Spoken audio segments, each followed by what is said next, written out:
जीएसटीच्या पुणे इथल्या गुप्तचर यंत्रणेच्या पथकानं आता नाशिकमध्ये छापा टाकून एका व्यक्तीची चौकशी सुरू केली आहे। बनावट सॉफ्टवेअर बनवून शासनाची फसवणूक केल्याप्रकरणी ही चौकशी केली जात आहे असं सांगितलं जात आहे। मात्र छापेमारीत या पथकाला रिव्हॉल्वर आढळून आल्यानं आता खळबळ उडालेली आहे।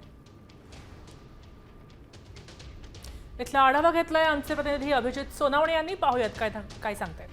पुण्याच्या जीएसटी विभागाच्या गुप्तचर यंत्रणेची आज सकाळपासून नाशिकमध्ये छापेमारी सुरू आहे। मी आता नाशिक रोड परिसरातल्या या जय भवानी रोडवर आहे आणि याच ठिकाणी आपण समोर ही जी इमारत पाहतोय कपालेश्वर नावाची, याच इमारतीच्या दुसऱ्या मजल्यावर सध्या जीएसटीच्या गुप्तचर यंत्रणेकडून छापेमारी केली जाते। कपालेश्वर इमारतीमध्ये राहणाऱ्या एका सॉफ्टवेअर इंजिनियरची जीएसटीच्या गुप्तचर यंत्रणेकडून सध्या चौकशी सुरू आहे। श्रीकांत परे असं या संशयिताचं नाव आहे आणि विशेष म्हणजे या संशयिताकडून एक पिस्तूल आणि 6 जिवंत काडतुसं देखील जीएसटीच्या गुप्तचर यंत्रणेकडून जप्त करण्यात आलेले आहेत।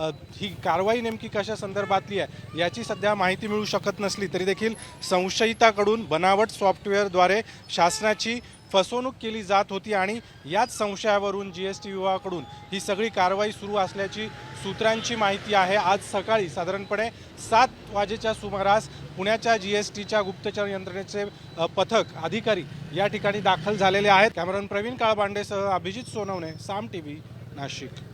आता isakal.com आहे देशातील नंबर 1 ची मराठी न्यूज वेबसाईट। प्रत्येक अपडेटसाठी isakal.com ला नक्की भेट द्या।